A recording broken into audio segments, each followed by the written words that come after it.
crítica à tecnologia, mas para servir de um ponto mesmo de compreensão desse ponto. Fiquei até pensando, será que eu sou competente como humano, como uma pessoa, o suficiente de me colocar diante de uma plateia, de um público que está lá ouvindo, sem essas mediações excessivas, e me colocar realmente como um ser de experiência, um ser da experiência. Eu não sou a pessoa experiente, mas a pessoa da minha experiência. Será que eu consigo me colocar e ser interessante? Eu lembrei de uma tipo de atividade que a gente costuma fazer, talvez algumas de vocês, alguns de vocês já tenham participado, que se chama Biblioteca Humana.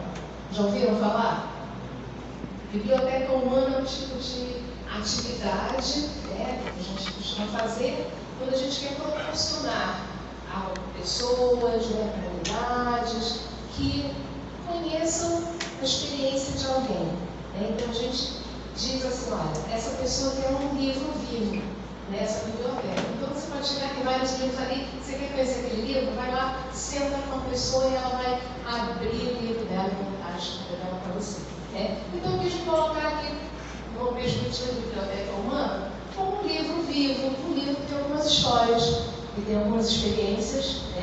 Dentro da psicologia, essas histórias já contam desde a minha formação, não desde que eu entrei na faculdade, que aí não era mais tempo, mas desde a minha formação, eu já conto com quase 35 anos, que eu terminei meu curso de graduação, num outro local, obviamente, que eu estou no curso de psicologia aqui em Manaus, embora eu seja nativa, eu sou manauara amazonense. E como docente na UFAM, que é onde eu fiz meu percurso profissional e me aposento daqui a pouquinho, são quase 34 anos. Então, dentro desse tempo que eu falo para vocês, são esses volumes das histórias da minha vida que eu coloco hoje aqui, mas para falar principalmente da minha experiência do que eu construí e concebo enquanto ciência psicológica e a ciência psicológica no século XXI. Então, é um desafio, está falando de uma ciência psicológica dentro de um século, dentro de um tempo, dentro de uma janela temporal altamente tecnológica e acho que o máximo da tecnologia que eu estou aqui, é um som amplificado, mas é assim que eu me disponho até para ver assim, que desafios estão diante de nós, que todos os nossos fazeres são atravessados por algum tipo de acoplamento tecnológico que às vezes a gente não consegue se libertar deles. E eu vou falar justamente dos desafios para dentro de uma ciência, que é a psicologia, onde o encontro com as pessoas ele ultrapassa, transcende, e ele inclusive prescinde no sentido de não necessitar de. Essa é a ferramenta mais poderosa que a gente tem, enquanto psicólogas e psicólogos, é a possibilidade de produzir um encontro com sentido com outra pessoa. E para esse encontro acontecer, a gente precisa de um mínimo, não dizer zero tecnologia, a gente precisa de muito pouco tecnologia para mediar esse encontro. Então é nesse sentido que eu estou aqui. Enfim, o tema ciência psicológica no século XXI, eu recebi o tema, a primeira coisa que me veio à cabeça, na minha história, foi uma obra que eu li há alguns anos, um livro que foi escrito em 1994 por um historiador chamado Eric Hobsbawm. Essa obra se chama A Era dos Extremos, o breve século XX. Então, Hobsbawm, em 1994, nem tinha acabado o século XX, mas ele resolveu escrever essa obra. Ele é um escritor britânico, então, óbvio que ele escreve a partir desse referencial dele, mas ele vai fazer uma leitura do que foi o século XX. Ele diz o breve século XX. E ele diz qual é o ano que começa o século XX, na cabeça dele, e qual é que termina. Ele diz que inicia em 1914, antes das primeiras guerras. Depois das primeiras guerras, a primeira guerra, depois a segunda guerra, e termina em 1991, com a dissolução da União Soviética. Aí ele escreve isso em 94, porque na cabeça do Hobsbawm, ele já falecido, mas na cabeça dele, assim, pronto. Tudo que tinha que acontecer no século XX já aconteceu, nesse curto período. E aí ele começa a falar. E uma das coisas muito importantes interessante que ele coloca na obra dele, né, é dizer assim, que o século XX ele nos surpreendeu de tal maneira, esse século de 1914 a 1991, que ele disse que nesse período o ser humano foi capaz de mostrar, né, e de se surpreender a própria espécie humana, né, de ser capaz de viver sob as condições mais impensáveis, absurdas, e de produzir feitos incríveis e ao mesmo tempo devastadores. Né? E se a gente retomar algumas imagens do século XX, né, se a gente pensar aquelas imagens da bomba de Hiroshima, se a gente pensar destruições em massa, se a gente pensar em imagens de fome no continente africano e em outros lugares do mundo, mas se a gente pensa também, né, em aquisições em termos da ciência e da tecnologia, a gente vê, caramba, né, esse século XX bombou em tudo que podia. Né? Então, era essa percepção do Volkswagen. É uma obra longa, um livro bem, né, assim, extenso, mas é uma obra interessante. E aí, quando me veio pensar, né, ciência psicológica, no século XXI, primeira coisa que eu pensei assim, no século XXI, né, nós estamos em 2025, no século XXI começa no ano de 2001, então no ano 2000 é século XIX. Então, do 2001 a 25, a gente tem aí um quarto de século em termos de tempo, 25 anos, né? E aí eu pensei, puxa, será que o século XXI, ele ainda é novo, já que está no seu primeiro quarto, né? Ou ele já está ficando, assim, obsoleto? Eu fiquei com uma dúvida muito grande, né? Se o Volkswagen achou que o século XX foi rápido, né? Ele fala de 1914 a 91, que é um tempo bem maior do que a gente está agora, 25 anos do século XXI. Né? Mas se a gente pensar, quando eu penso, vocês também podem fazer esse exercício. Qual era o aparelho celular que a gente utilizava no ano 2001? Né? Como eram as aulas que a gente tinha no ano 2001? Parece que essas coisas estão tão antigas, né? Obsoletas, ultrapassadas, chegam a ser risíveis, né? Eu tenho 2 filhos de idade bem diferentes, um de 28 e um de 9. Então, o de 9 acha graça, né, das coisas que o de 28 fazia. Eu disse, caramba, se eu te falar então o que eu fazia, ele vai achar que eu sou pré-histórica, né? Porque nem cabe na cabeça dele. Há alguns anos, eu digo, alguns anos, tipo 15 anos mais ou menos, eu toco piano, né? Também dava aula de piano. Eu tinha uma aluna de piano, uma criança que ia na minha casa ter aula, e aí ela precisava ligar para a mãe dela para dizer que a aula tinha acabado. E eu disse assim, pode usar o telefone com fio, tá? E ela chegou, ficou assim na frente do telefone e ficou parada. Né? E o meu telefone era aquele que tinha disco. Desafio para mim daquela criança. Ela ficou parada e eu perguntei, você já ligou para sua mãe? Ela disse, eu não sei como usar esse telefone. Né? E isso eu acho que tem muito mais de 15 anos. Né? Mas enfim, já foi no século XXI. Então esse século XXI, para o qual nós vamos agora estar pensando sobre a ciência psicológica que se aplica nesse século, é um século que está passando uma velocidade enorme. Né?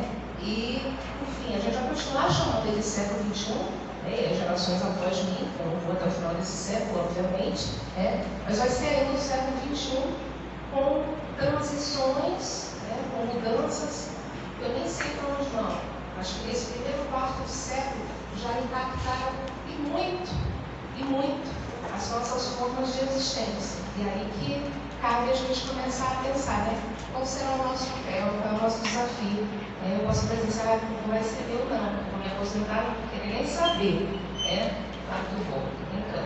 Mas, sobretudo, vai ser o desafio de vocês, de atuarem como psicólogas e psicólogos nesse século em uma velocidade de transformação imensa, né? Em que a gente procura um encontro assim, sem muitas mediações, vai ser alguma coisa meio que antiga. Né? Eu dou aula hoje em dia, ninguém confia, tem um quadro lá, não sei nem para quê. Né? A pessoa espera aí para tirar foto. Né? As pessoas tiram foto do quadro. Deve acontecer aqui também. Né? Enfim, é uma outra realidade. E essa outra realidade não é só transformação nos modos de existência. Né? E não é uma transformação no modo de existência só no que eu faço, é naquilo que eu sou, a minha constituição, modo de funcionamento. Eu diria que hoje, lembrando um professor que eu tive no meu doutorado, ele escreveu uma obra chamada Homens Máquinas. Né? Isso também, assim, no iníciozinho do século XXI. E aí ele fazia umas prospecções, né, de futuro, e aí ele falava que um dia seremos híbridos. Né? E ele disse assim, professor, né? Um dia não, nós já somos, né? Nós somos híbridos tecnológicos. Uma parte da nossa memória, ela funciona nos dispositivos eletrônicos. A gente não usa mais, a gente não constrói. Né? Caminhos para arquivar, para memorizar elementos. Uma parte da nossa memória está no nosso aparelho celular. Né? Outra parte está no computador, no tablet. Eu pergunto de vocês aqui, quais os números de telefone que vocês sabem de memória, além de vocês mesmos? Eu vou baixar minha mão porque eu só sei o meu. Nem dos meus filhos eu sei. Se eu perder meu celular, não tem como ligar para eles. Olha aqui. 2, 3, 4 pessoas aí que sabem. Esses números que vocês sabem, chegam a 10 números? Não chega. Olha, legal. É porque assim, ó, por exemplo, o Bradesco, ele precisa de 6 dígitos para senha. Aí eu fui colocando o número do telefone convencional. Era 2, 4, 8, 3, 4, 9. Utiliza. O outro banco também precisa de 4 senhas. Aí eu vou decorando sempre os últimos números do telefone. Como é que é seu nome? Rejane. Rejane. A Rejane está aqui, olha, se vocês quiserem estudar a abordagem cognitivista e ver como funciona a memória, Rejane tem um exemplo de como funciona. Agora, essa é uma teoria que daqui a pouco a gente vai encostar, porque poucas pessoas fazem isso, viu, Rejane? Mas os caminhos que nós temos, as possibilidades, né, neurológicas, de funcionamento como um todo, né, nas nossas interações sociais também. Nós todos temos essas funções que parecem ser mais óbvias, né? Óbvias no sentido assim, eu uso minha memória. Porque a gente não usa mesmo. Mas a gente não deixa a nossa memória ociosa, por diversas razões, né? Mas não só isso. Mas nossas formas de interação social também nós estamos perdendo a habilidade de interagir. Por exemplo, quando você se comunica através, né, de aplicativos, né, de sistemas de comunicação instantânea, você expressa suas emoções através do quê, em geral? Emojis, né? Emojis, figurinha. Tem pessoas com quem eu falo, acho legal, porque eu salvo, né? Aquela coisa, figurinha roubada no sucesso. Eu salvo e fico rindo, né? Lendo, é muito engraçado. Mas tem gente que eu converso assim, a pessoa responde, fala uma coisa e manda 10 figurinhas para expressar aquela coisa. Caramba, né? Enfim, será que eu estou falando isso? Será que a professora Cláudia está falando isso porque ela é contra, né, o avanço tecnológico? Não, não é essa a minha posição. Tá? Não é contra. Eu gosto, eu curto, eu utilizo, mas eu queria colocar aqui como uma questão fundamental, né, para pensar qualquer ciência, mas vamos pensar a psicologia. Né? 2 eixos que têm movido o meu fazer durante todo esse meu tempo de atuação profissional. Que são duas questões que eu acho que mais nos caracterizam enquanto espécie humana. Aí a psicologia que a gente faz a psicologia. Eu estou falando, existe psicologia animal, né? Não existe. Tá? Mas eu estou falando da psicologia que a gente estuda, né, dentro das instituições universitárias, né, e que a gente atua, né, com profissão junto a outras pessoas. Enfim, 2 aspectos que caracterizam de uma forma única a nossa espécie, né, que até onde a gente entende, não funcionam, não existem da mesma forma em outras espécies. A agencialidade, ou seja, aquilo que a gente faz, né, nosso fazer. Então, tudo que a gente faz, inclusive a tecnologia, o avanço tecnológico, é porque nós temos essa agência criadora. nós fazemos, é uma categoria, né, dentro do teórico que eu também prezo muito, que é Vygotsky, é a atividade. Então, essa dimensão, nós somos ativos, né? Nós somos uma espécie que cria. Então, é óbvio que a tecnologia, como uma expressão, como resultado da nossa criação, eu não sou contra, nós somos tecnológicos desde, né, os primórdios, quando nossos ancestrais pegaram uma pedra, bateram uma na outra e lascaram e utilizaram aquilo como uma faca. Aquilo já era tecnologia. Então, é inerente à nossa espécie criar.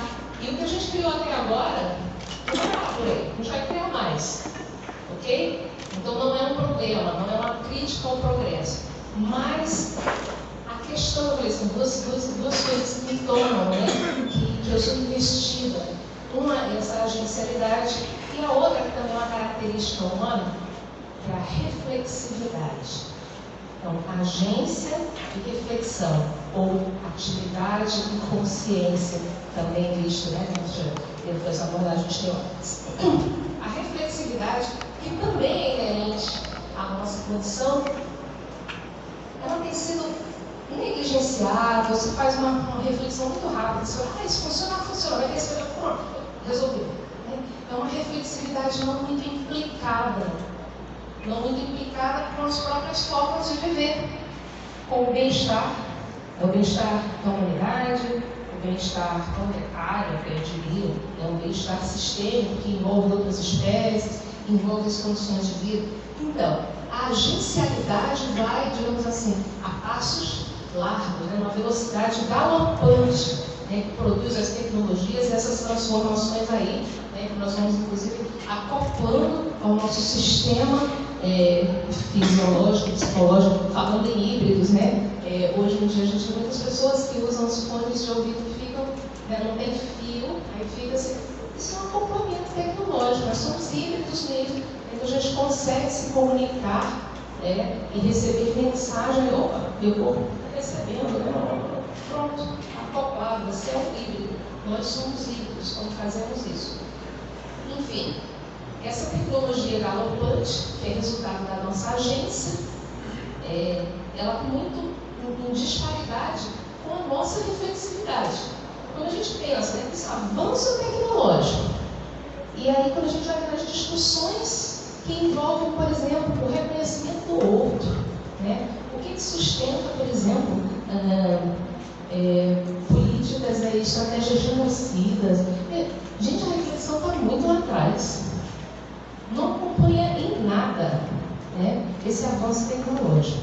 Então, ao mesmo tempo que nós somos esses híbridos, essa memória expandida, tá bom, não preciso, né, nem gastar, queimar meus neurônios, decorando, memorizando aí o número de telefone, sem saber que nem é gastar o meu neurônio, na verdade é exercitar esse neurônio, né? Deixa o neurônio quieto e eu só coloco aqui um chip, ou aumento a memória do meu celular para salvar mais arquivos aqui, etc. Né?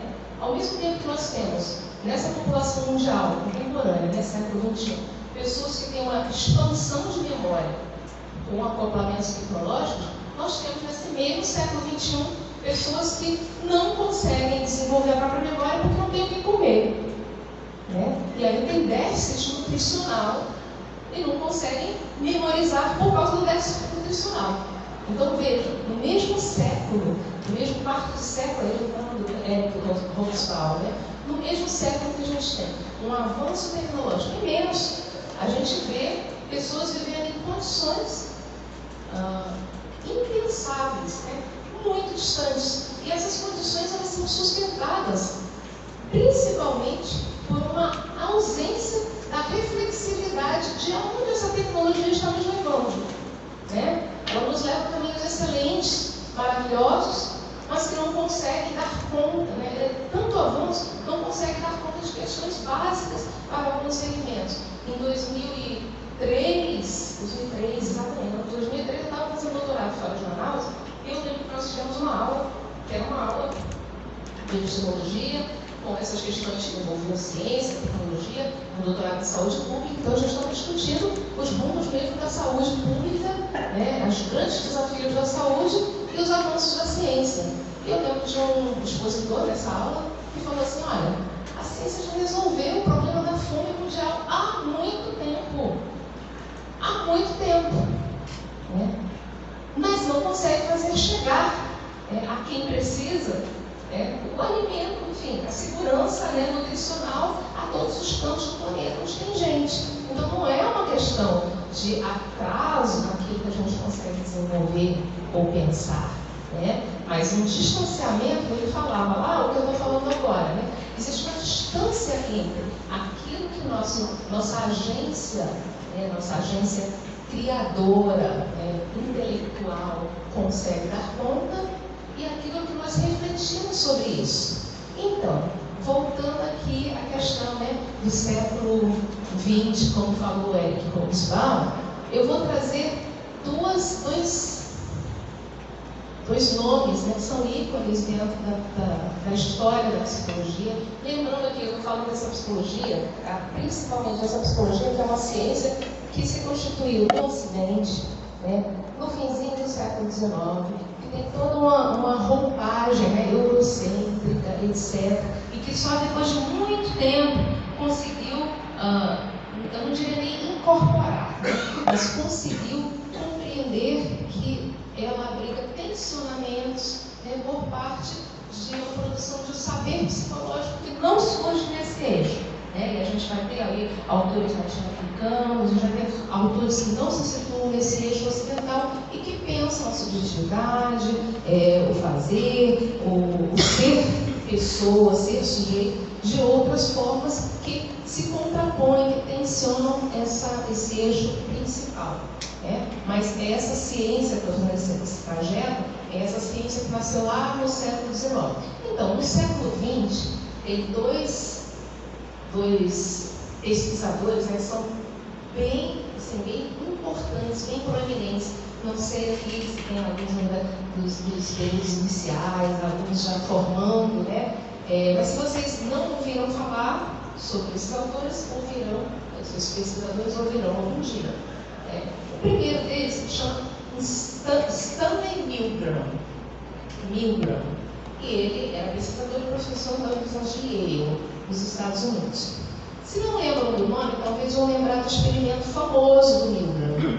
Milgram foi aquele pesquisador que ficou muito impactado lá no século XX, com os horrores da guerra. Por que as pessoas cometiam crimes de guerra? Por que uma pessoa chegava ao ponto de dizer, tá bom, eu vou jogar uma bomba aqui onde tem um monte de civis, por exemplo, crianças, coisas assim, nada distante do que a gente tem visto agora, em cenários de guerra no século XXI. E o Milgram, lá atrás, foi um pesquisador da psicologia, e vamos pensar essa psicologia. O papel da psicologia como ciência é realmente fazer perguntas que nos façam entender o porquê de certas agencialidades humanas. Por que o ser humano se comporta da forma como se comporta? Ou sofre da forma que sofre, ou sustenta certos modos de sofrimento, ou causa o sofrimento. O que acontece? E aí o Milgram se perguntou: o que é isso? Por que pessoas vão lá, obedecem, porque um outro de cima diz, você vai lá e mata fulano, ou destrói tal localidade, e aí diz, ok, vou fazer um desenho de um experimento e fazer aqui na minha universidade. O experimento dele era da seguinte maneira: ele chamou voluntários e disse assim, olha, eu estou criando um programa de aprendizagem, com uma máquina. Olha que legal, Ele lá, isso foi em 1961. Mas é uma máquina que vai ajudar as pessoas, tipo um tutorial, elas vão aprender mais rápido. Mas a gente precisa que tenha um monitor, uma pessoa ali, dizendo se está certo ou errado a resposta das pessoas. E é o seguinte, vai fazer aqui uma pergunta, tipo assim, quanto é 2 mais 2? Aí a pessoa tem que responder. Se ela disser 4, ok, passa para a pergunta seguinte. Mas se ela disser 5, 2 mais 2 não é 5, aí o que o monitor tem que fazer? O voluntário lá da pesquisa vai ter que aplicar um choque nessa pessoa que errou. O Milgram vai dizer assim, olha, é um experimento, é um método revolucionário, a gente vai ver se esse método dá certo. E o seu papel aqui é reforçar ou punir a pessoa que respondeu errado. Respondeu errado, pode mandar um choque. Aperte o botão que ela vai receber um choque. E esse choque vai aumentando. Quanto mais erro a pessoa cometer, mais forte vai ser esse choque. Já ouviram falar desse experimento? Pois é. Então, claro que o Milgram não estava dando choque de verdade, tá? O botão que a pessoa apertava não produzia efeito nenhum. E até a pessoa que ia apertar esse botão nem estava vendo quem supostamente levaria o choque. Só ouvia a voz. Só ouvia a voz da pessoa respondendo, né? Só que o pesquisador disse assim, olha, você tem que continuar no choque. Ele errou. Tem que continuar no choque. Aí a pessoa errava uma outra porque era ensaiado, né? Um sujeito combinado lá. Quem estava sendo experimentado era o que ia apertar o botão. Era essa a pesquisa. O Milgram queria saber se você seria capaz de impor ao outro um sofrimento só que alguém está te mandando. Mesmo você sabendo que aquilo é provocador, mesmo você sabendo que aquilo era errado. Enfim, gente, esse experimento, eu estou falando, você me arrepia até hoje. 34 anos dando aula sobre isso, toda vez que eu falo, é muito forte para mim. Tá? E tem que ser forte. Para nós que somos psicólogos, ou nos debruçamos sobre as questões do que é ser humano, isso tem que ser forte. Pensar que nós somos dotados de uma agencialidade e uma reflexividade, nós temos em nós, e isso é importante de se dar conta, nós temos em nós dispositivos que têm uma aquiescência, que se conformam, né, e aceitam uma autoridade mesmo quando é injusta. E o Milgram provou isso em 1961. Gente, mais de 60% das pessoas chegaram a dar choques em níveis que, se fosse verdadeiro, poderia ter sido fatal ou deixar sequela naquelas pessoas. E eram pessoas que pensam assim, não, eu devia ter só gente ruim. Não, pessoas como nós. Talvez nós também fôssemos apertar o botão. Pessoas como nós iam lá e faziam. E, claro, hoje em dia esse experimento nem seria realizado por questões éticas. Essas pessoas que apertaram o botão e que foram até os níveis mais altos, elas apertavam o choque, mas depois elas também ficavam mal. Muitas delas, algumas, legal, com consciência, né? Algumas não chegavam nem a esse nível de reflexão ou sofrimento, mas outras saíam ali, como será que a pessoa ficou? Não conseguiu nem dormir. Então o experimento em si causava até mal para as pessoas que se submeteram. No entanto, elas foram até o final. Tá? Então, Stanley Milgram, experimento de Stanford, esse aí. E o segundo que eu quero falar para vocês, no século XX, a gente fala no século XXI. O segundo é de um outro pesquisador chamado Philip Zimbardo. Phil Zimbardo, ele é conhecido como Phil Zimbardo. O de Milgram foi em 1961, o de Zimbardo foi em 1971, na Universidade de Yale, nos Estados Unidos. Ele resolveu, também é um psicólogo social, ele trabalha em psicologia social, então eu trago sempre esses exemplos. Ele resolveu fazer um experimento da seguinte maneira, com os alunos dele. Os alunos de graduação, como vocês. Aí ele tinha os alunos de pós-graduação que auxiliavam ele no experimento. Dividiu o grupo aleatoriamente. Ele resolveu fazer uma prisão experimental. Tá? E aí dividiu, você vai ser prisioneiro, você vai ser guarda. Você vai ser prisioneiro, você vai ser guarda. Dividiu lá e colocou na prisão. Gente, em alguns dias, a prisão mesmo, tinha que ficar lá encarcerado durante tantos dias, as pessoas concordaram com o experimento, etc. Em alguns dias, Zimbardo teve que suspender o experimento. Vocês sabem por quê? Alguém pode dizer aqui o que aconteceu?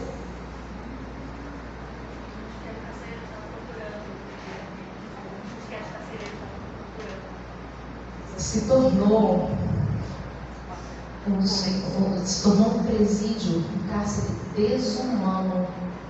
As condições que esses carcereiros impuseram aos prisioneiros foram desumanas e cruéis. Universitários, de novo, vão pegar os piores pessoas representantes da espécie humana e vão falar, não foi. E foi escolhido ao acaso. Você vai ser prisioneiro, você vai ser carcereiro. Esse experimento fez aflorar nessas pessoas, e eu digo, essas pessoas não poderiam ter sido nós, a tirania, né? O desejo de oprimir. E eu falo nisso, não é dizendo assim, olha, existe um grupo da humanidade que é bonzinho e outro que é... Não é isso, gente. Eu estou falando da condição humana, né? Que dependendo dos contextos em que nós fomentarmos determinadas ações e relações, vai aflorar aquilo que reside em nós, né? E que se ancora o quê? No nosso medo, né? Então eu posso ser tirano porque eu tenho medo. Eu tenho medo que o outro faça algo, né? do meu ódio ao outro, né? De não reconhecer o outro e esquecendo que eu sou o outro do outro, né? Então, quando eu não reconheço, não aceito o outro. Então, o outro é bandido, eu sou carcereiro, então eu estou certo, eu estou errado a priori, né? Então, essa questão, a questão da alteridade, da reconhecimento do outro, é uma questão humana que nos constitui desde sempre, né? Desde os nossos ancestrais, no momento em que a gente tem consciência de si, de nós mesmos, a gente tem uma consciência que existe um outro. Dependendo de como eu vejo esse outro, né? Os meus medos, meus temores, eu vou me armar contra ele, não, eu vou ser solidário. Enfim, a minha relação com o outro vai ser construída, né? Um modo de relação. E dependendo disso, dependendo do tipo de conjunto, né? de tecido social que a gente vai construindo, né? Na hora em que eu me deparo com o outro, que tem a possibilidade de ele ter sobre mim determinado poder, eu posso ser essa tirana, como foram esses carcereiros, né? Desse experimento. Ou seja, os carcereiros fizeram, né, as condições serem impossíveis, né? Desumanas. E aí, não é só aí que para o experimento. Os prisioneiros também demonstraram uma passividade absurda. Tudo era objeto de observação. Tudo servia para a gente entender quem somos nós, né? O que acontece conosco? Às vezes a gente está realmente tão oprimido, tão assustado, então a gente aceita, mesmo se não está certo, mas eu vou aceitar. E aí teve um prisioneiro que se rebelou. Disse, isso não está certo, vou fazer greve de fome, e não sei o que, porque vocês não podem tratar a gente assim, né? Fez aquela reivindicação. Vocês sabem o que aconteceu? Primeiro que os carcereiros disseram assim, se você não calar, se você não parar, você vai sofrer ou não. Todo mundo vai apanhar, vai ser só tu não. Aí o que os outros fizeram? Os outros chegaram no guarda e disseram, pelo amor de Deus, tira ele daqui que a gente tem nada a ver com essa rebelião dele. Aí esse levou solitário, né, punição, e aí serviu como dispositivo, né, repressor, em que todo mundo aceitou aquelas terríveis condições de experimento. Isso tudo acontecendo, e o filho desembarca e caindo do queixo, né? Olhando, meu Deus, sou universitário, estou colocando ele, olha o que estou fazendo. E o filho desembarca não conseguia fazer nada. Até que uma aluna dele, de pós-graduação, disse assim, você tem que parar esse experimento. E aí, Cristina Malika, se eu não me engano o nome dela. Aí, você tem que parar, você pode parar esse experimento. Eles estão fazendo lá, estão movidos por essa dinâmica, mas você tem o poder de chegar lá e parar. E aí, anos depois, né, enfim, o filho desembarca, isso é a obra da vida dele, ele escreve, isso já virou livro, filme, etc. Mas aí ele fala que aquele experimento mostrou o que nós temos de mais obscuro, no sentido assim, o que nós temos, é aí que eu quero chegar para a gente pensar o século XXI. As nossas potencialidades, a nossa capacidade, né? E do ponto de vista psicológico, eu não vou fazer distinção. Isso é uma capacidade para o mal, isso é para o bem. Eu não estou fazendo aqui nenhum movimento, né, maniqueísta, polarizado, nada disso. Né? Nós temos capacidade, né, de empreender ações, né, que podem ferir o outro, que podem nos ferir, que podem produzir danos no meio ambiente, que podem produzir melhoras no meio ambiente. A gente tem possibilidades diversas, né? E é no conjunto das relações que a gente tem possibilidade de discernir e fazer, tomar escolhas ou seguir caminhos mais orientados a um bem comum e ao próprio bem, né? E nem sempre a gente reconhece a nossa potência de ação, como o Felipe Zimbardo não reconheceu que ele podia parar o experimento. Ele disse assim, ali eu percebi esse lado mais difícil, mais obscuro, né, que as pessoas podem, sob determinadas circunstâncias, se tornar, agir, e disse, mas ao mesmo tempo isso foi uma lição que eu não esperava. Eu percebi que a mesma espécie humana é capaz de dizer assim, não, vamos parar com isso. Que foi a esposa dele, sobre a esposa dele, a essa aluna, a Cristina. Assim, faz a mesma configuração, nós somos dotados dessas condições, essas mesmas condições que nos dotam para fazer as coisas mais absurdas, como o Érico Hobsbawm falou, do século XX, é também a mesma humanidade que nos permite, com a devida reflexividade, ter atos construtivos, positivos, organizadores, pró-saúde, etc, etc.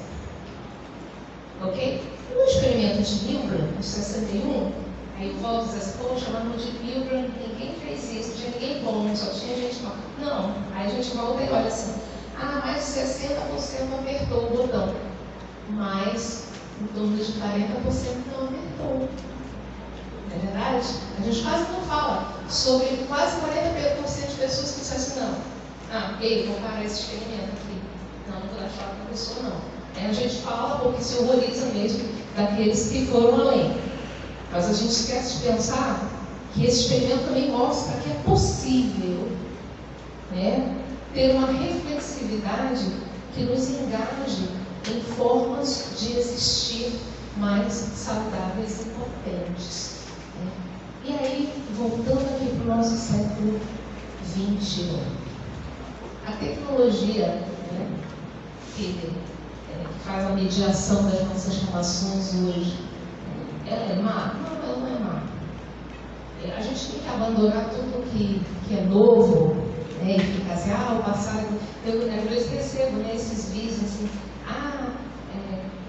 geração feliz foi de 1970, aí mostra aquele vídeo, eu acho legal assim, mas eu lembro também cada coisa ruim que nos passava, Eu que fui uma criança nos anos 70, uma adolescente nos anos 80, muita coisa ali eu não queria viver não, entendeu? Mas aí tem aquela coisa saudosista de achar que o passado sempre é o melhor.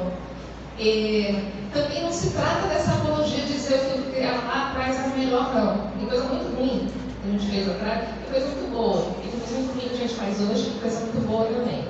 Então, essa ideia de que o passado era melhor, ela é expressa em duas imagens para vocês. Um é um livro do professor Alfredo Wagner Berto de Almeida, um antropólogo que trabalha aqui na nossa região amazônica. Então ele escreve esse livro, chama A Ideologia da Decadência. É um livro que fala essa ideia que se tem que sempre o passado era melhor e que o momento atual está ruim. Primeiro, aí é uma questão psicológica, tá?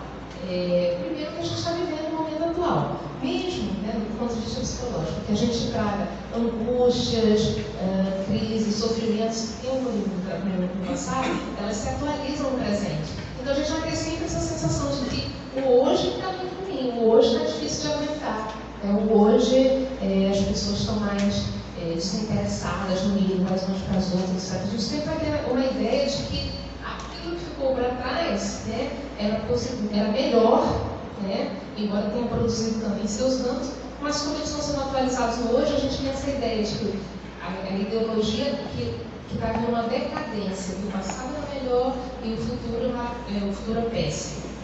E tem um filme do Woody Allen que se chama Meia-Noite em Paris. Alguém já ouviu falar desse filme? Já assistiu? Pois é, foi maravilhoso.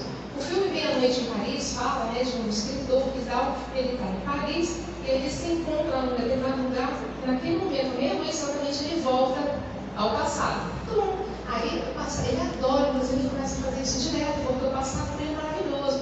Lá no passado ele tinha os bons escritores, tinha as melhores ideias, ele até se apaixona por uma moça lá no passado. Aí essa moça do passado, passeando com ele, no momento eles voltam desse passado para um passado ainda mais remoto. Quando chega nesse passado mais remoto, a força diz assim, aqui é que é melhor, né? Aqui é que é bom, aqui é que tem inspiração, aqui. É aí o filme retrata exatamente isso que o livro do professor Alfredo Wagner traz. Com a ideia de que parece que o passado é sempre melhor, né? Então, eu não quero hoje falar de uma psicologia para vocês, como desafio do século XXI, dizendo, olha, a psicologia que eu fiz lá no século XX é melhor, lá sim a gente se preocupava com o humano, não tinha tecnologia, assim a gente encontrava cara a cara, não tinha terapia online, não tem nada a ver. A minha terapeuta me atende online, né? Ela mora no outro estado, então não é disso que eu estou falando. Enfim, então eu não estou aqui reproduzindo uma ideologia da decadência, que a psicologia lá atrás era melhor. A psicologia do século XX, e foi onde eu mais, assim, de ver mais, na verdade, eu estou atuando lá no século XXI, do século XX, né? 25 anos aqui, um pouquinho lá atrás. Enfim, é uma psicologia pouco situada, né? Socialmente. É uma psicologia, até trago aqui para vocês, eu lembro, eu fui a Paraninfa, a primeira turma de psicologia que se graduou. Né? A primeira turma graduou e a turma me deu essa honra, né, de ser Paraninfa. E eu lembro que no discurso de colação de grau, hoje tem uma colação de grau, uma outra turma. No discurso de colação de grau, eu falei, naquele momento fazendo sentido, né, que existiam pouquíssimos psicólogos no Brasil diante da demanda que nós tínhamos por profissionais que pudessem, né, atender, né, a saúde mental, a qualidade de vida, a pensar o desenvolvimento, uma perspectiva digna da existência das pessoas. E eu ainda dizia mais, né, eu dizia, naquela época, nesse discurso, eu falava que os poucos que tinham também ainda estavam muito mais associados a um fazer da psicologia elitizada. Né? Além de serem poucos, só pessoas muito privilegiadas, por um lado, né, conseguiam ter acesso, ou então as pessoas muito vulneráveis, para as quais a psicologia servia para ir lá e botar o último pai de cal, acabava recolhendo uma pessoa, né? Que eram as crianças que estavam em instituições de longa permanência, adolescentes em conflito com a lei, né, crianças que tinham dificuldade na escola, a psicologia chegava lá e dizia assim, déficit de aprendizado, vamos lá, acabava com a vida da pessoa, né, mais ou menos assim, ou nas instituições, né, de manicômios, etc. Então, as pessoas não privilegiadas que tinham acesso à psicologia, tinham acesso a uma psicologia muito descompromissada com aquilo que nós realmente devemos engajar. Né? Quer dizer, com o olhar para o outro, a dignidade, a possibilidade de uma profissão que permite que nós somos ferramentas teórico-técnicas de promover saúde, qualidade de vida, desenvolvimento, dignidade, enfim, transformação nas formas das relações de trabalho, relações sociais, enfim. Essa é a psicologia, né, que deve existir para. E no século XX, como eu estou falando, né, não estava muito ligando, não. Então eu falei naquela época, nesse discurso, que a psicologia que a gente precisava, né, a gente tinha que pensar uma psicologia, e na época tinha muito discurso da qualidade total, ISO 9000, não sei das quantas, né? Então as empresas tinham que qualidade total, o selo de qualidade total. E a psicologia a gente precisa pensar que é o selo de quantidade total, porque nem tem psicólogo em quantidade suficiente. Eu falei isso naquele momento, que em Manaus, no Amazonas, não em Manaus, não tinha nem 300 psicólogos naquela época, do estado inteiro. Né? Então a gente tinha uma falta mesmo de profissionais. Fazia sentido naquele momento desse discurso. Hoje, talvez a gente não tenha a questão de querer fazer um cálculo aí diante da população, né? Se nós temos ou não psicólogos e psicólogas em número suficiente. Eu acredito que não, mas não deve ser de que tinha antes. Mas a gente sabe que não temos psicólogos e psicólogos em escolas, na assistência social, nos serviços de saúde, né? Em várias frentes onde hoje o trabalho da psicologia diversificado consegue ou deveria chegar, né? Nós não temos profissionais, ainda seria um discurso da quantidade, mas sobretudo eu acho que hoje eu traria, né, para pensar a psicologia do século XXI, uma psicologia que consiga se desprender de de um psicologismo, deixa eu ver se eu consigo encontrar a palavra, que consiga fugir a um local que volta e meia querem nos colocar, que é um local muito restrito, é pensar a profissão de uma forma muito pequena. O pequeno quadrado que nesse contexto contemporâneo, nesse século XXI, o pequeno quadrado que nos querem atribuir, ele não só limita nossas possibilidades, como ele vai contra a própria essência do que é ser psicólogo. Ao invés de nós estarmos somando, ou sermos profissionais que possibilitam um reconhecimento de si, uma valorização do humano, um resgate à dignidade, ao sentido da sua existência, encontrar pontos de ancoragem e de saúde. Ao invés da gente ser esse profissional, nós temos sido cobrados ou chamados a atender num lugar tão pequeno, tão pequeno, um lugar de adequação. Olha, faça assim, de receitas, receitas prontas, para você ter sucesso, ou sobreviver nesse mundo. E aí, de novo, quanto mais a ciência avança, nós temos muitos avanços. A primeira coisa que eu deixo para vocês é a necessidade de fazer leituras profundas, buscarem o que tem sido dito, o que a ciência psicológica tem produzido, para que a gente não reproduza. A gente é temeroso hoje, pensar que as pessoas acreditam, que podem ter uma formação ouvindo, vídeos meio, alguém que não é preparado para a área e produz um vídeo, vou te explicar como você superar aqui a sua ansiedade, a sua depressão. E aí, profissionais buscam essas referências para atuar. Buscam referências não profissionais e não científicas e se alimentam delas para atuar, porque é mais fácil, porque é mais rápido e porque a demanda também chega assim. Olha, eu quero ter depressão. A demanda chega assim. Olha, eu tenho que ficar bem, eu quero resolver minha vida. A demanda chega assim, mas a nossa escuta, com anos, 5 anos no mínimo dentro de uma faculdade, que faz a gente entender: opa, eu estou escutando assim. Quer dizer, essa é o que a pessoa fala. Mas essa escuta está me falando mais coisa.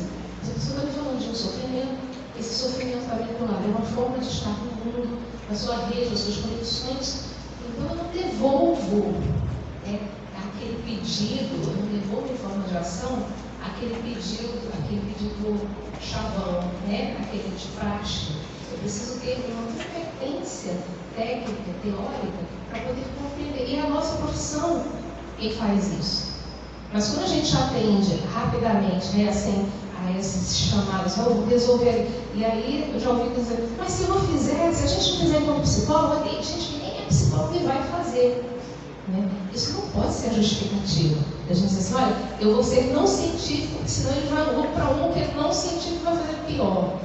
Não, é com a sua cientificidade, reflexividade e ética que você vai fazer a diferença. E é como categoria, já que ontem foi de psicólogo, que a gente também consegue promover um conhecimento à população do que é a psicologia, para que as pessoas não se enganem e não sejam levadas. Então, nós temos que resistir a não atender esse lugar pequeno que a psicologia é chamada, porque o referencial teórico, os avanços, tem nos dado muito para que a gente atue mais e melhor.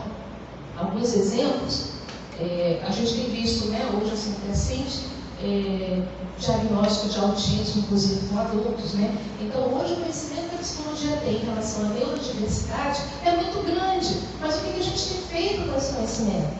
Então, o conhecimento existe. Aí, o que acontece? Será que as pessoas neurodivergentes, elas estão sendo realmente ouvidas, atendidas e têm conseguido se situar nas relações dentro do nosso contexto, em sociedade, com dignidade, ou os profissionais estão ajudando que elas se ajustem ao nosso mundo neurotípico?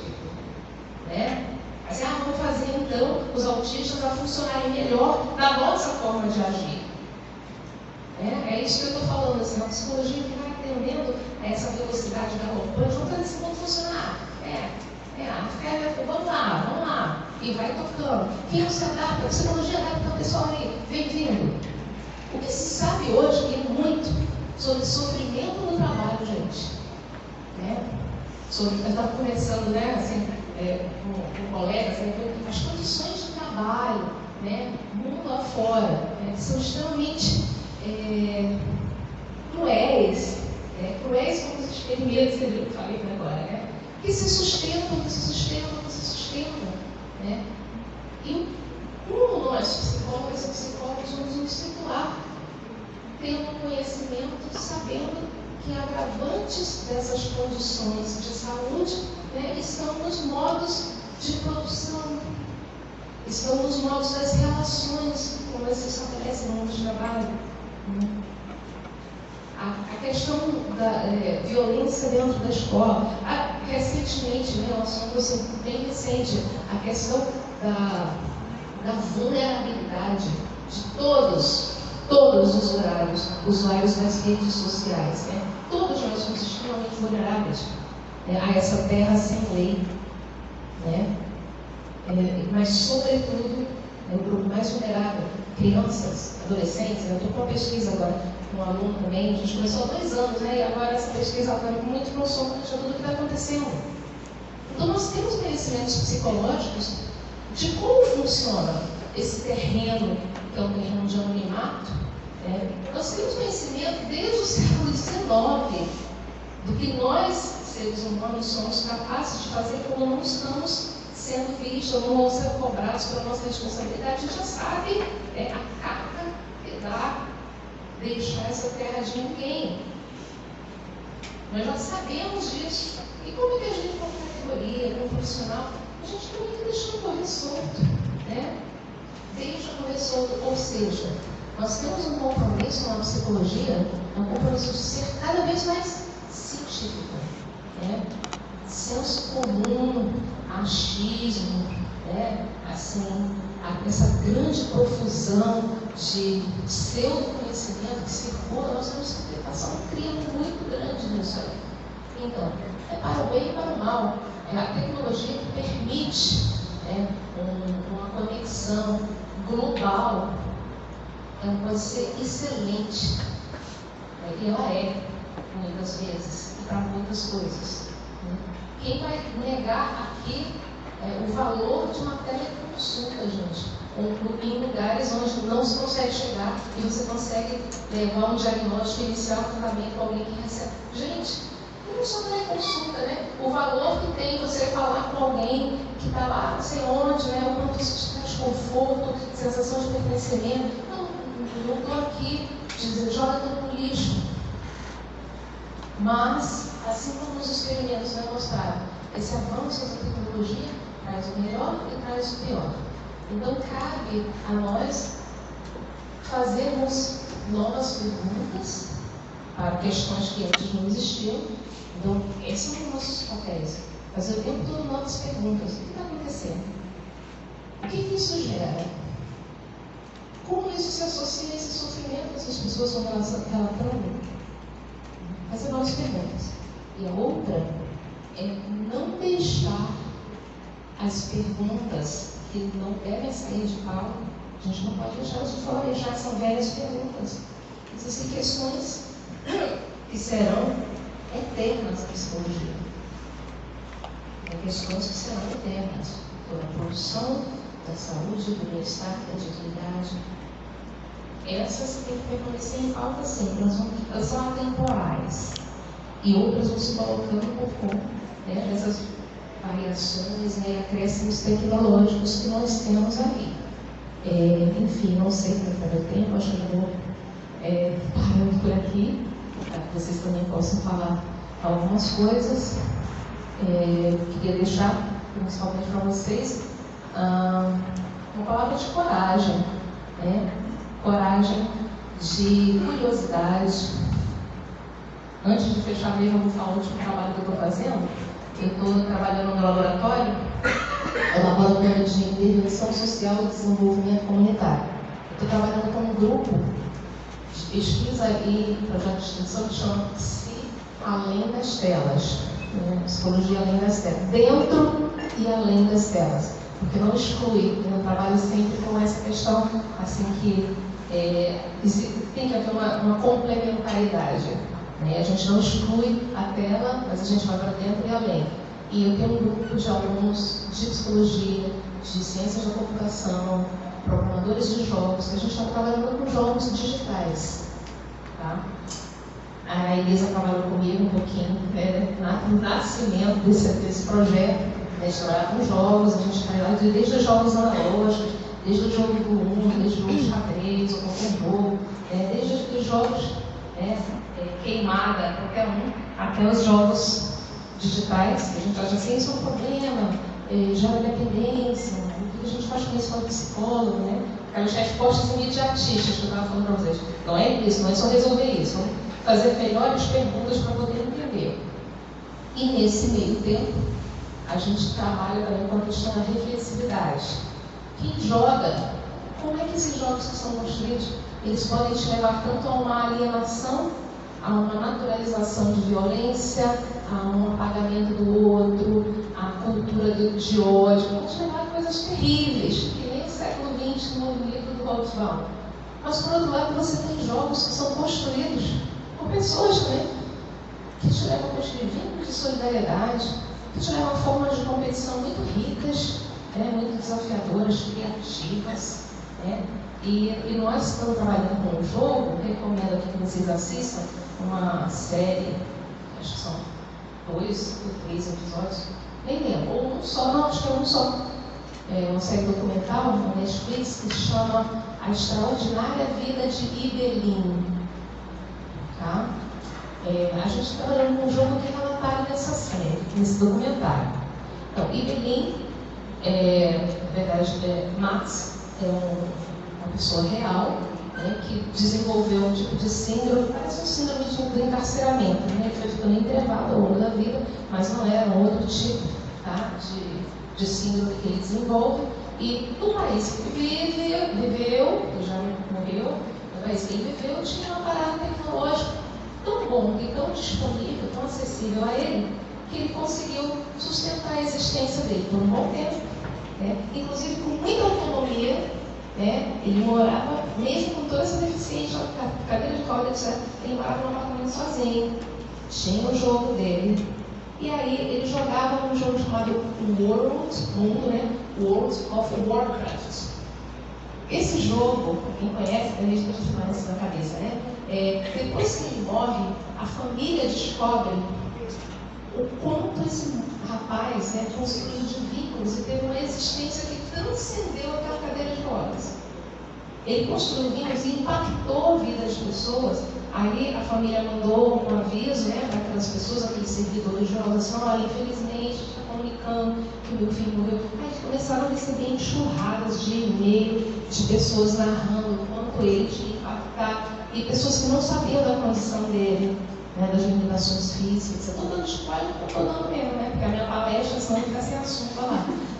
Então, eles começaram a perceber o quanto aquele jogo tinha sido uma potência de vida. Não só para ele, mas para as pessoas com quem se vinculou.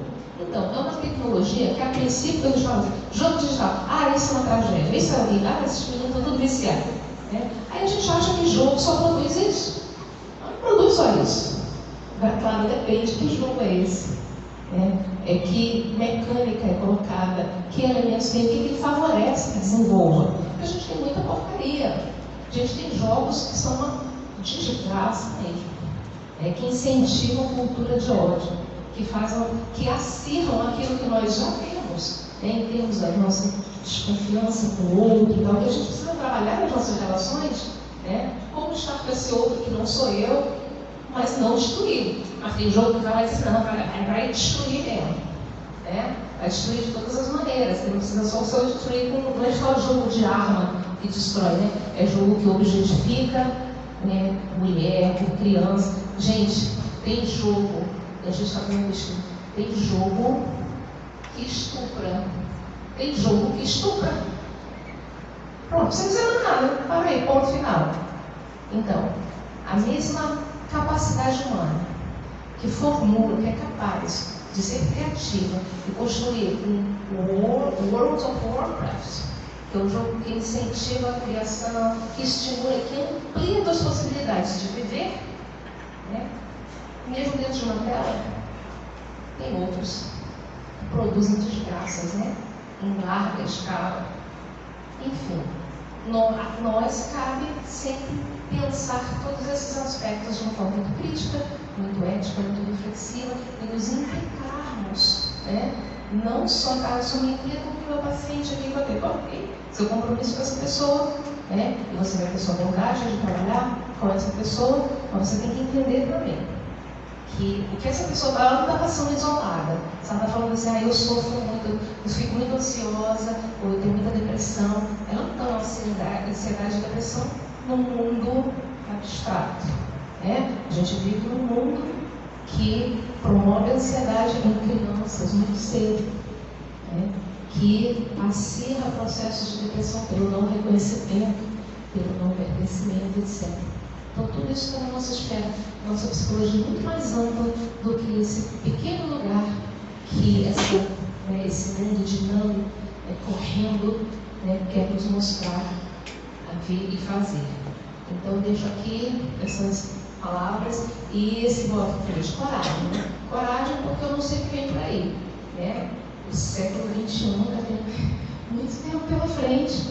Nesse primeiro quarto, a gente já viu que a gente tem que ser muito criativo, competente e comprometido. Tá? Então, muito obrigada pela escuta. Não sei se gostaram de ler esse livro que aqui se apresentou para vocês. Obrigada.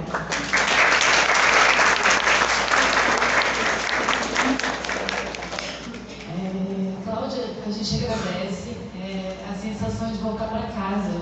Assim, eu estava sentada ali ouvindo e eu dava os suspiros, assim, como quem toma fôlego. Obrigada por isso. E aí eu quero saber se alguém tem perguntas, se alguém tem curiosidade, se alguém quer conversar sobre alguma coisa.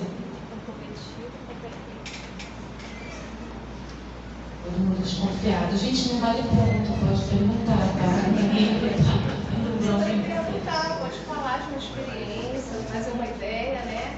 Eu também gosto de tentar ideia nova.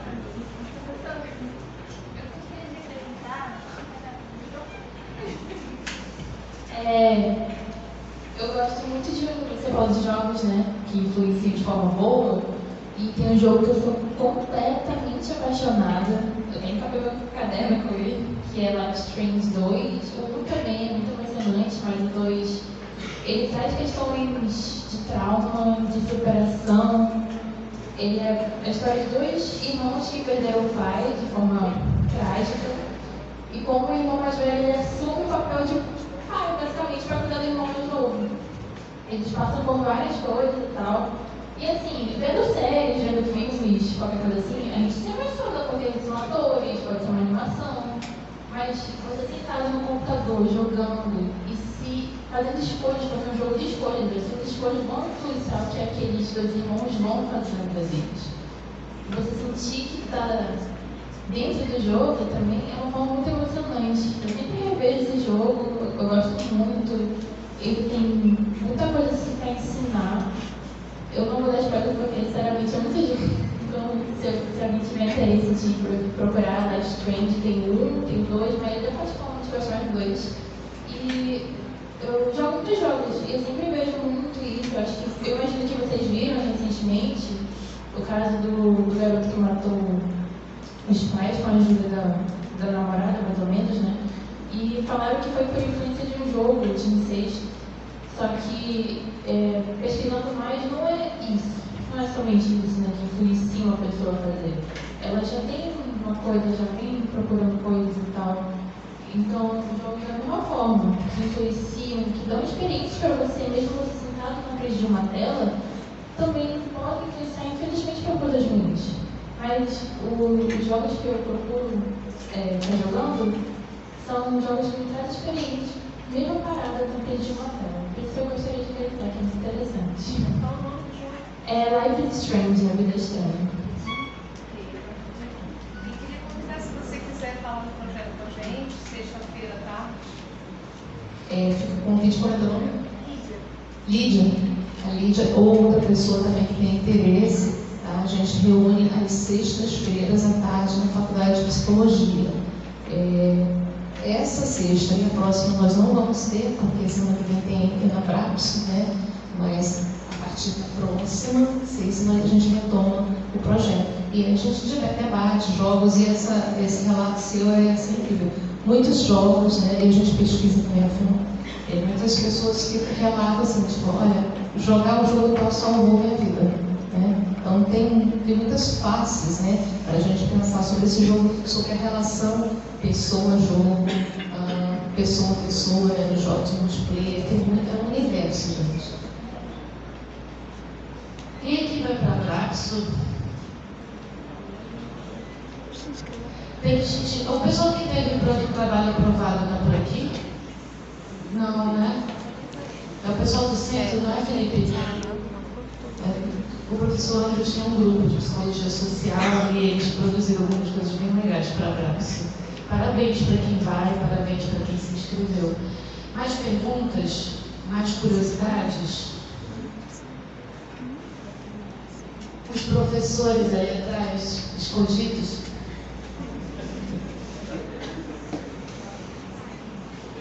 Vem cá, Elisa. Eu não estou ouvindo daqui, vou ter que vir aqui. Meu pai está meio por 20 milhões.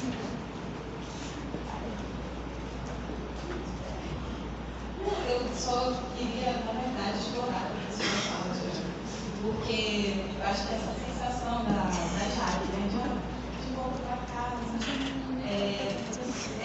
olhar, a Cláudia, ela foi uma professora de graduação, nossa, né? De graduação, de pós-graduação, e a professora Vera, eu vou falar de trás, não falar da frente, mas descobrindo aqui. Eu acho muito interessante, né, que algo que sempre me chamou a atenção é essa capacidade, né, da criatividade, mas não simplesmente uma criatividade de uma maneira intuitiva no sentido de uma prática sem fundamentação. Então, sempre vi, e eu queria que a senhora comentasse, tá? Porque, na verdade, só para ouvir mais sobre a experiência doutoral, do Dagmar Feitosa, essa influência, né? Porque a gente, eu acho que no nosso processo formativo, a gente tem que ter muito cuidado no sentido de que existe o profissional de formação, que ele se separa em certo aspecto do sujeito, né, da minha vida particular. Então, se eu tenho uma crença religiosa, se eu tenho certos interesses, eu tenho que ter muita cautela, né, para que a minha prática profissional, eu atue de acordo com a minha profissão, né? Então, se eu pratico uma determinada crença, isso não vai comigo para o consultório, para a escola, para o hospital. Eu preciso entender que o meu espaço ali é outro. Mas, porém, a gente não deixa de ser quem a gente é. E quem a gente é também conta muito sobre possibilidades desse fazer. E a professora Cláudia, ela toca piano, ela é bailarina, ela canta. É assim, gente, é sério, essa mulher é um negócio surreal. Eu já sabe, porque eu realmente amo. E aí fica difícil, entendeu? Mas foi muito legal, assim, eu tive oportunidade, privilégio, né, de ao longo da formação poder participar em movimentos do canto coral, poder participar em movimentos dessa construção da atividade dentro olhando, né, do laboratório, né, dentro da Dagmar Feitosa, na socioeducação, com o uso da música, e aí, até mesmo, né, para a gente conhecer e pensando e se apropriando mesmo, né, do que é da nossa criatividade, da nossa possibilidade de ser, para enriquecer a psicologia, a prática, o processo de pesquisa, enfim. Eu queria que você contasse um pouquinho sobre isso. Vou ficar em pé. Não esqueci que vocês me entenderam. Obrigada, amiga. Sim, aí tem algumas questões, né, que eu sempre também gosto de frisar bem. E pela abordagem, né, a abordagem teórica que eu me identifico, eu me identifico com as abordagens histórico-culturais e a abordagem sistêmica da psicologia. Tenho muita simpatia pela psicanálise, gosto muito, comecei minha vida, né, na minha formação, com um viés mais psicanalítico, depois fui ampliando. Enfim, mas a minha perspectiva, né, de trabalho, e que acho que não é só da minha abordagem teórica, me obriga a pensar qual o lugar que eu me situo, quem eu sou, o que eu trago comigo. Porque, de fato, a gente não deixa de fora, não, gente. Nós somos o que somos, né? Nós somos, se eu sou histórico-cultural, eu digo que eu sou atravessada, eu não sou atravessada pela minha própria vivência, pela minha inserção, meu lugar no mundo, pelo fato de ser mulher, eu me identifico como mulher negra, etc., amazônica. Como é que isso não diz de mim, né? De ter estudado balé, piano desde 5 anos de idade, que é uma experiência privilegiada, elitizada, tive uma formação dentro de escolas particulares, né, privadas de ensino, pude chegar aos 16 anos e ir embora para outro estado, fazer psicologia. Tudo isso me constitui e me produz um olhar sobre o mundo. Então eu preciso reconhecer de onde eu venho, porque senão eu vou tomar isso como uma referência, dizer, isso é o mundo. Não, isso é o mundo, isso é quem eu sou.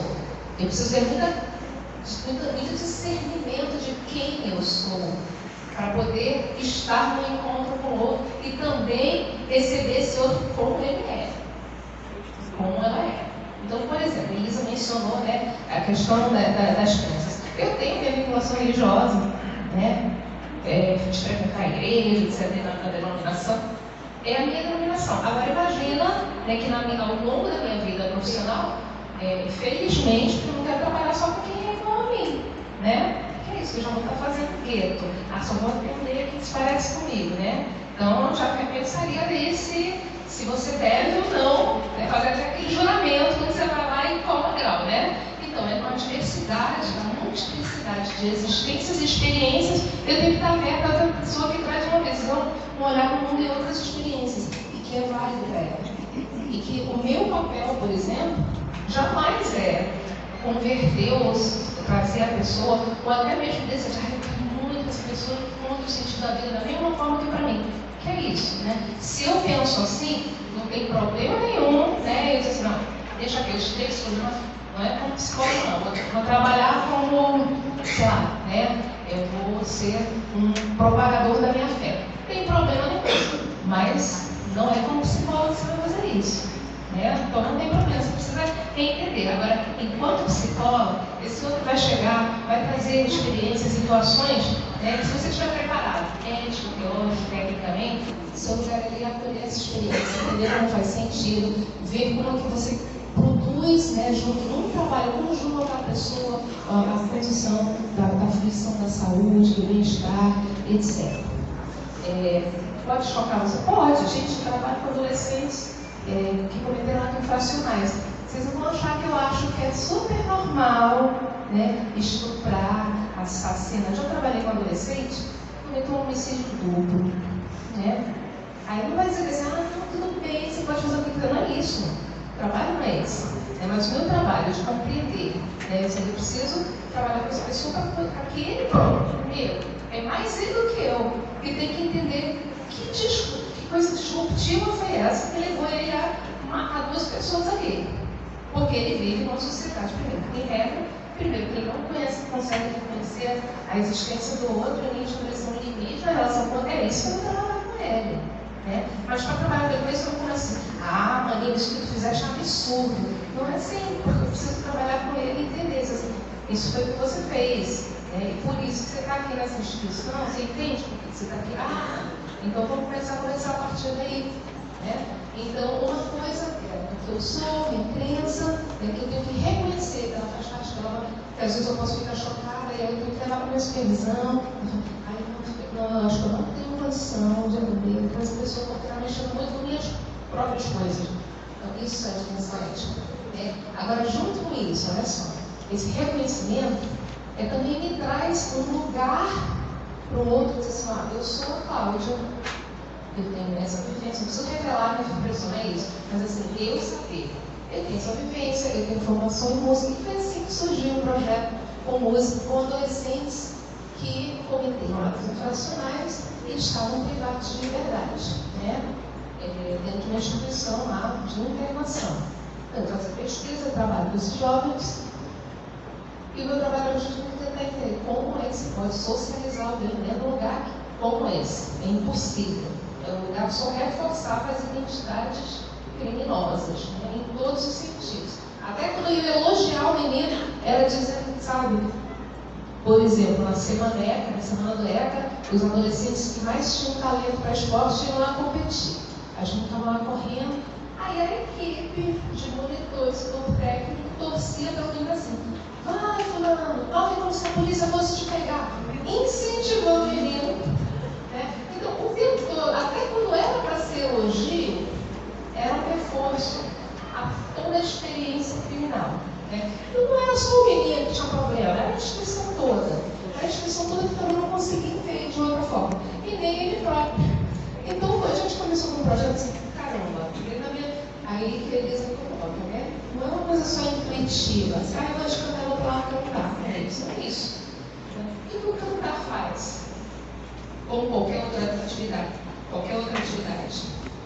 Ele entra na dimensão daquilo que me constitui.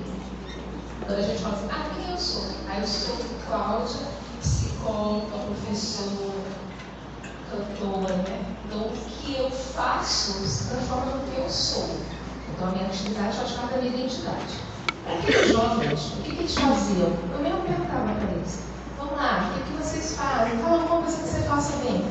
Ficavam calados. Acho que o Herbert teve contato com eles também, né, Herbert? O que você faz de legal? Nada. Nem eles reconheciam o que talento eles tinham. E se os outros fossem dizer, aí que não via nada de bom mesmo, né? Aí depois de um tempinho, assim, calados, aí eles começaram a rir. Roubar, meter bronca, aí riam, né? O que eles fazem de legal? Só era o ato infracional. Aí eu disse assim, não, mas alguma coisa assim, tipo assim, quando tu joga bola, né? Tu é bom de bola, tu é bom de fazer gol, aí começa, aí começaram a entender que eles tinham que mergulhar nas existências dele e tentar entender que eles não são só o ato infracional. O ato infracional é episódio, mas não é a parte tudo, né? Então, pensei assim, bem, se o que a gente faz constitui nossa identidade, eles precisam criar esse repertório. Se ficar fazendo só isso, só vai ser isso mesmo, né? Então, vamos lá, vocês falam, aqui é o seguinte, eu toco piano, sei cantar, já cantei em coral. Vocês gostam de música? A gente gosta. Fulano canta aqui só. Aí começou a aparecer, né? Os talentos lá. Vocês querem ser bem para fazer música? Porque eu não impus, né? É construído. Vocês querem? A gente pode fazer, né? Um trabalho aqui de música. Pode ser, vai ser maneiro e tal. E fomos para lá, fazer esse projeto em Pronto Coral. E nesse projeto, ele tinha que ser diferente, assim, parei sentido, das formas de funcionamento da instituição que reforçam a identidade, né? Por exemplo, lá eles tinham aulas de planificação, outras coisas assim, informática, mas era assim, eram as aulas que a assistente social e psicólogo diziam assim, fulano vai para essa aula, fulano vai para cá, mais ou menos assim. Tudo isso que mandavam fazer. Mas, caramba, como é que eles vão exercer e aprender a ter autonomia, fazer escolhas, para que lá fora, na hora que eles dissessem, vou assaltar de noite, não, fazer uma escolha não vou assaltar de noite, tem que ter autonomia, né? Aí a gente já começou a dizer assim, vai ter coral aqui, não é obrigado a ninguém vir não, só vem quem quer. Aí eu perguntei, vai para o relatório do juiz? Eu disse, não, da minha parte também não, eu não vou escrever, mas não é para o juiz. Porque o projeto que eu estou fazendo aqui não é para o juiz, é para ser um lugar para você que vem, se for legal para você, se não vem não. Se eu for gostar, não tem problema não. Aí, então com isso a gente criava, primeiro, um senso de, eu vou experimentar, se eu não gostar, eu não volto.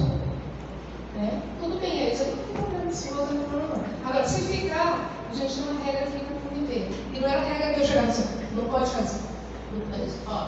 O que vai ser preciso? Vamos combinar aquilo que precisa para esse coral funcionar, esse grupo funcionar. E eles foram construindo a gente junto, como facilitadores, né? Para que essas regras funcionassem. E aí vem aí a questão da escolha do repertório, né? A escolha do repertório é o seguinte, pela instituição. Se fosse a cabeça do diretor, a gente vai cantar aí louvor, blá blá só. Né? Que é para acalmar esse menino. Né? Para eles o projeto era assim, a música para acalmar bicho. Né? Para a gente era outra coisa. Né? E aí ele disse, não teve aqui repertório. Aí eu falei, ó, eu gosto de cantar tal.